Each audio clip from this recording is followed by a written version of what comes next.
We are here today with an amazing young performer Straalen in his favourite cafe in Kurolangata.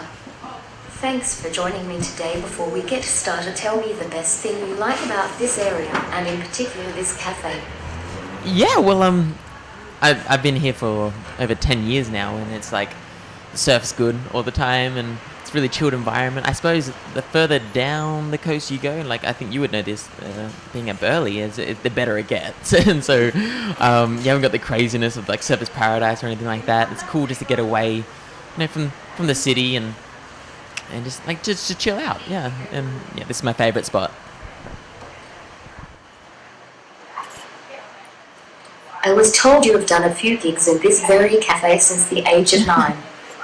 I'm starving actually, so when we are done I might have to name drop and mention your name for a discount. Obviously we have some of the world's best beaches at our doorstep, and this has Yep. given you some solitude or inspiration to write your latest single, Be Mine Tonight. Yeah, Tell me about this. yeah, for sure. Be Mine Tonight is about the typical girl who just doesn't realize she's beautiful. Um, all her friends do, but I guess she doesn't know how special she actually is. And I guess with all this like social media stuff that's out at the moment, and it's easy to get lost.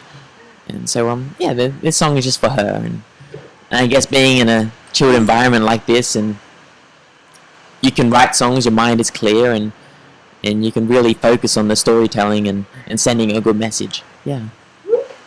Shane Nicholson is another amazing Aussie talent, and he directed the video. Who else do you credit for assisting you over the years in your career? Oh, there's just been so many. I've got an amazing family that has just supported me throughout everything. I've got a great manager, Steve White, who's been with me from the start, and also this cool sort of old guy called Garth Porter, who was in Sherbet back in the day, and who was like one of Australia's biggest bands. So he's really helped me as well. But yeah, I've been fortunate enough to work with some pretty crazy people and talented people, and yeah, it's been fun. You were discovered when you were very young and become Sony Music's youngest ever signing at the age of 12. I am amazed at your style of song choice and the way you nailed such classics such as Eric Clapton's Tears in Heaven Yeah. and Leonard Cohen Hallelujah. This style of music suits your unique voice so well, but was there ever a concern or issue with the possibility of your voice breaking as a teenager and affecting the high notes these songs require?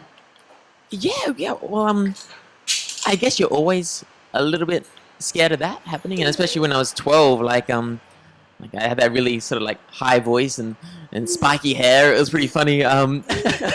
But I guess you just got to work with it. Like you can't change, you can't help it. Like your voice does change, and you go through that period, and you just got to do whatever you can to uh, just just to work with it. And I had a really great singing coach, and I still have Vanetta Fields, who sung with everyone, like Barbra Streisand, Rolling Stones, like everyone, you name it. And yes, so she helped me with the transition and the process, and I guess yeah, it's molded it to what it is now, I guess. Yeah, which is pretty cool. What other artists or genres do you appreciate listening to, generally speaking? That's hard because I actually I like all types of music, and I think I try to incorporate different genres into sort of like my style of music. Like country music, I find that their storytelling is really good. Um, and it's but you have people like Jeff Buckley and James Bay and Ed Sheeran who like have such great melodies and lyrics. So I try to sort of incorporate both of them together. But yeah, I like everything. Like James Bay, like I said, Ed Sheeran, Keith Urban. Like I like my whole sort of range is pretty broad. Even at a young age, you started seeing amazing successes and having opportunities such as performing at State of Origin. What were some of your happiest memories of your early teenage years in the music game? Yeah, well geez, yeah, the State of Origin was pretty crazy. Like that was 53,000 people. Second game at Suncorp Stadium, so that was a pretty amazing experience, to be honest. But I've got to share the stage with people like Josh Groban and all that, like Cows and Domain in front of 100,000 people. Um, got to sing in Hey Hey It's Saturday and Sunrise and the morning show. So I've been fortunate enough to be able to do a lot of these things, and um, yeah, it's kind of hard just to pick a favorite, I guess.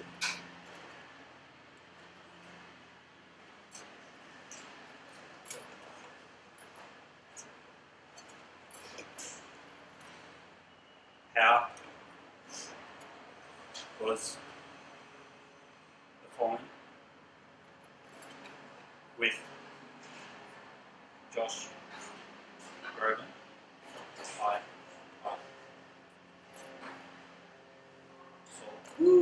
I saw him the other night. Really? Yeah. And he's such a great guy, and he really gave me like I don't know great advice and yeah I just yeah he was just a he's a great guy. Yeah. Most teenage boys chase girls, play video games, and generally just hang around. Apart from music, what hobbies, passions, or interests do you have? Yeah, well, I guess like every 18-year-old, I like skating and surfing. Like living on the beach here is it's pretty it's pretty convenient. I drink lots of coffee, and just like and just chill out. Like I'm not much of a party person, to be honest. I'm just it's just not me. I prefer just chilling out on the beach with a bonfire with a few drinks. That's just my sort of vibe, I guess. But yeah, like I really enjoy going to Byron and all that sort of stuff, road trips and camping, and so just yeah, chilling out. I am amazed by the fact it's been pretty much your life and you are only 18. What's the toughest part about literally starting as a kid in a pretty cutthroat industry and maintaining that obvious love you have for music? Yeah, well, I guess it's probably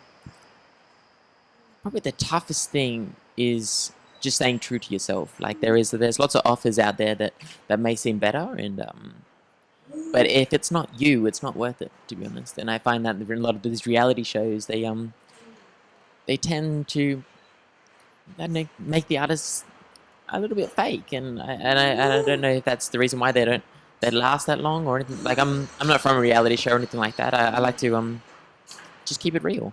And I got a great family and a great manager who helps me and guides me in the right direction, I guess. And yeah, because it's about the music, to be honest. Like you got to stay true to yourself, and otherwise, the people who listen to it, they're just going to see right through you. And so yeah, that's what I love about Be Mine Tonight and this upcoming EP. It's 100% me, and so yeah, it's just staying strong.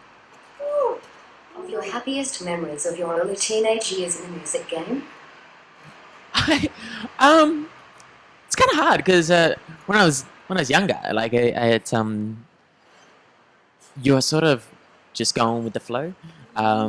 You don't really, like, as bad as it sounds, you don't really have much say. Like you're only 12 years old. Like I mean, you don't even know what you're doing. Like, so I guess being 18 now, it's certainly doing things my way, and I find it a lot more fun, to be honest. Like I find myself writing a lot and writing with some crazy good musicians, and yeah, I would. It's like it's two different parts, I guess. But I would have to say what I'm doing now is most enjoyable. Yeah, yeah. I read a quote of yours. I want to develop as a credible singer-songwriter. I am not scared of doing the hard yards like so many great artists have done. My question to you is, what artist do you look up to, feel represents this work ethic the best, and is a fine example of this goal of yours? Yeah, well, I guess there's so many. Some current artists like James Bay and Ed Sheeran are sort of like big inspiration of mine, I guess. And I find that yeah, they always just sort of like try stay true to themselves, and they don't worry about the other crap. But yeah, but some other artists like Paul McCartney and Jeff Buckley, I reckon they were amazing, and Paul McCartney's still going, and yeah, so I think they're probably my biggest inspirations, and they've helped me sort of like, inspire to better. Yeah. You are only 18 and you now are travelling the independent road, which many artists do much later on in their musical career. I'm not a musician, but I could imagine that decision is a scary one and yet exciting at the same time.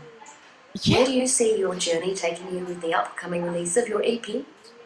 yeah. Well, yeah, it is a bit scary, to be honest. It always is leaving a record company such as like Sony Music and sort of like going at it hard, and and sort of trying the independent road. And so it's always scary, but I got great people around me. Like I said, like my manager is great, and family and friends. So I'm pretty lucky with that. And yeah, with this EP and being released in a couple of months, and Be Mine Tonight has just been released. I guess like it's just touring and just working hard and hopefully performing on the biggest stages in the world. That'd be kind of cool.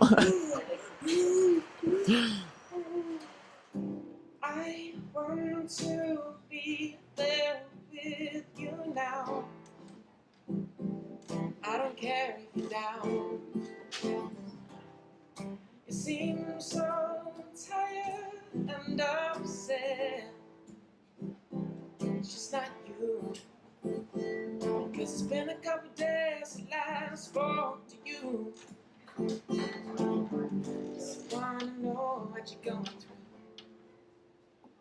And if you're okay, if you're alright tonight. Be there to hold you tight and tell you everything gonna be just fine. Just let me in. Just let me in.